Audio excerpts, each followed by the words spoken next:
just once a day that I would pray for you. I'd go and misbehave just so you'd notice too. Sneaking looks up and down from across the room. And damn, what a hell of a view. Halo semua, salam sejahtera Malaysia. Selamat datang ke channel Fels Lifestyle. Info padu, info hangat disediakan di dalam channel ini. Saudara-saudara, terdapat satu isu hangat hari ini. Sekali lagi berkaitan dengan ahli parlimen bersatu, yaitu Wan Saiful Wan Jan.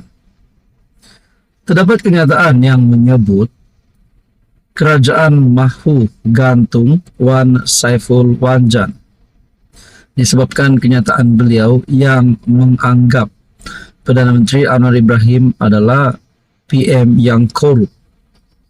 Saudara-saudara yang amat dihormati, dengan kenyataan itu, kerajaan mahu gantung ahli parlimen Tasik Gelugor ataupun ahli parlimen daripada Bersatu PN itu untuk digantung.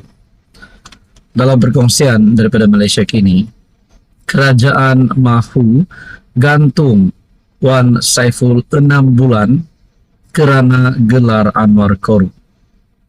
Mungkin ada yang berkata, disebabkan hari ini Anwar Ibrahim sebagai Perdana Menteri mempunyai kuasa. Tetapi kalau kita lihat di dalam artikel ini, mungkin Anda boleh komen selepas saya mengulas ataupun selepas saya menyampaikan maklumat ini. Kerajaan berhasrat menggantung anggota Parlimen Bersatu Wan Saiful Wan Jan daripada sidang Dewan Rakyat selama 6 bulan kerana mendakwa PM Anwar Ibrahim menyalahgunakan kuasa. Menurut kertas aturan urusan mesyuarat di Dewan Rakyat, Timbalan Perdana Menteri Ahmad Zahid akan mengemukakan usul untuk menggantung Wan Saiful PN Tasik Gelugor. Usul itu akan dikemukakan selepas sesi soalan jawab lisan tamat pada jam 12 tengah hari.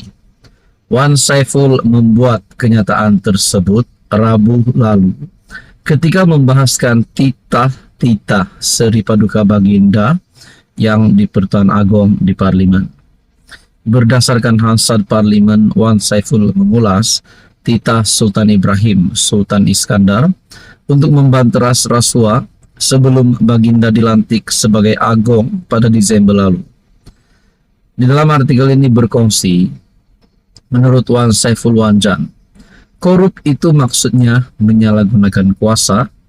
Ampun tuanku, orang itu yang menyalahgunakan kuasa itu akan menghadap tuanku setiap minggu sebelum mesyuarat kabinet, kata Wan Saiful. Kenyataan itu jelas merujuk kepada Anwar selaku Perdana Menteri yang mengadakan mesyuarat pra-kabinet dengan yang di Pertuan Agong setiap minggu. Dakwaan itu mencetuskan kekecohan sehingga memaksa Wan Saiful menarik balik kenyataannya atas arahan Speaker Dewan Rakyat Johari Abdul.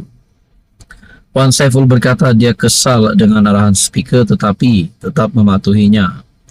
Dalam usul yang dikemukakan Zahid, seperti yang tertera dalam aturan mesyuarat, Wan Saiful juga didakwa telah menggunakan nama yang di Pertuan Agong untuk mempengaruhi Dewan Rakyat. Kenyataan yang dibuat yang berhormat Tasik Gelugor merupakan satu dakwaan yang sangat serius dan menyalahi hak dan keistimewaan sebagai ahli parlimen, serta merupakan satu penghinaan kepada Dewan. Maka inilah dipersetujui bahawa yang berhormat Wan Saiful Wan Jan, ahli parlimen Tasik Gelugor, hendaklah digantung daripada perkhidmatan Majlis Mesyuarat selama 6 bulan dari tarik usul ini diluluskan.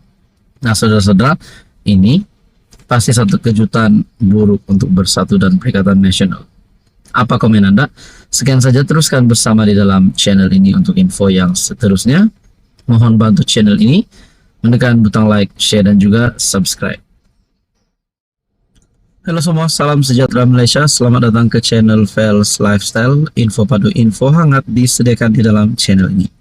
Teman-teman Bapak yang amat dihormati, ini satu kejutan buruk untuk Daim Zainuddin, untuk istri Daim Zainuddin, dan untuk anak-anak Daim Zainuddin serta sekutu rapat Daim Zainuddin, terutamanya Tun Dr. Mahathir Mohamad.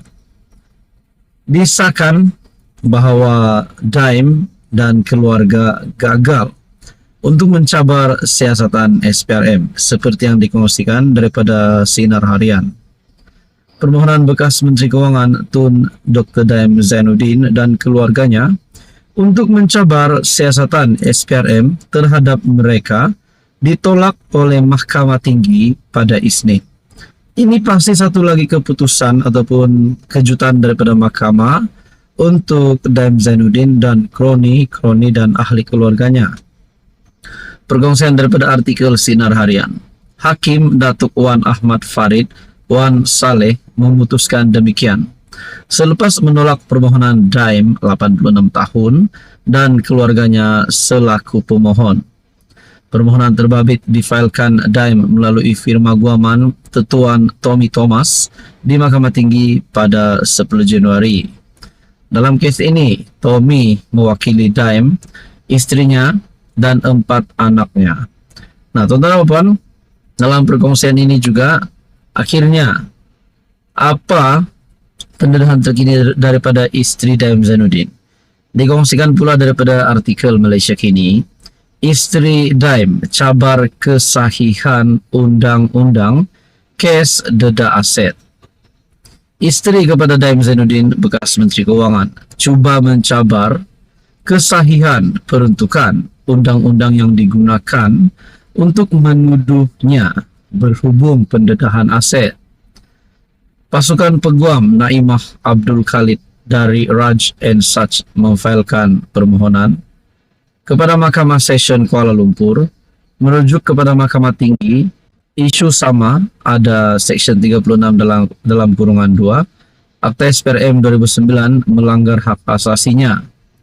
Naimah meminta Mahkamah Tinggi untuk menentukan sama ada peruntukan itu melanggar hak perlembagaannya daripada dipaksa untuk mengemukakan bukti yang boleh, menuduh yang boleh digunakan terhadapnya, dan haknya untuk perbicaraan yang adil. Untuk pengetahuan juga, seperti yang kita tahu, Daim Zainuddin dan istrinya sudah didakwa sebelum ini. Dan pada akhirnya ini keputusan mahkamah yang menolak. Dan ini yang dilakukan istri Daim Zainuddin, di mana beliau meminta Mahkamah Tinggi untuk menentukan sama ada peruntukan itu melanggar hak perlembagaannya daripada dipaksa untuk mengemukakan bukti. Dia juga memohon perintah penangguhan ke atas kes jenayah pendedahan aset yang belum selesai di hadapan Mahkamah Session, sementara menunggu pelupusan permohonan rujukan. Adakah persoalan selepas istri Daim Zainuddin memohon perintah penangguhan ke atas kes jenayah pendedahan aset yang belum selesai di hadapan Mahkamah Session ini? Mereka mungkin ada antaranya tertanya-tanya, adakah mereka ini tak mampu untuk mengisytiharkan aset? Mereka mengelak ataupun mungkin larikan diri. Tapi akhirnya pendedahan terkini bahwa mereka hanya memohon untuk perintah penangguhan ke atas kes jenayah pendedahan aset yang belum selesai itu. Saudara-saudara, di dalam isu ini, adakah pengakhirannya akan seperti satu pengakhiran yang buruk, yaitu mereka didapati bersalah dan akhirnya ditangkap? Itu menjadi persoalannya. Tonton apapun yang mau dihormati, teruskan bersama di dalam channel ini untuk info yang seterusnya.